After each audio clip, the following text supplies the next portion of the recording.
Hi friends, ఈరోజు మనం కందిపొడి ఎలా చేసుకోవాలో చూద్దాము. కందిపొడి చేసుకోవడానికి ముందుగా ఒక గ్లాస్ కందిపప్పు తీసుకుని దాన్ని సిమ్లో పెట్టుకుని చక్కగా ఎర్రగా వేగేదాకా మనం వేయించుకోవాలి. మనకి వేగింది అని తెలియడానికి ఇది కొంచెం వాసన చక్కగా వస్తుంది, కమ్మటి వాసన వస్తుంది. అప్పుడు మనకి బాగా వేగిందని అర్థమైపోతుంది. సిమ్లో పెట్టుకోండి.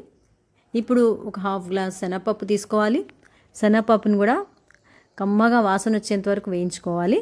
తర్వాత హాఫ్ గ్లాస్ పెసరపప్పును కూడా ఎర్రగా వేయించుకోవాలి, కమ్మగా వాసన కూడా రావాలి. తర్వాత హాఫ్ గ్లాస్ మినపప్పును కూడా చక్కగా వేయించుకోవాలి. ఖచ్చితంగా సిమ్లో పెట్టి వేయిస్తే పప్పు బాగా వేగుతుంది, లేకపోతే మాడిపోతుంది. తర్వాత 15 నుంచి 20 ఎండుమిరపకాయలు తీసుకుని వేయించుకుని వీటన్నిటిని గ్రైండర్లో వేసుకుని వాటన్నిటిని గ్రైండ్ చేసుకోవాలి. మెత్తగా పొడిలాగా గ్రైండ్ చేసుకోవాలి. ఉప్పు కూడా యాడ్ చేసుకోవాలి తగినంత. కందిపొడి రెడీ. మనకి కందిపొడి అన్నంలో కానీ టిఫిన్లో కానీ చాలా బాగుంటుంది. Thank you.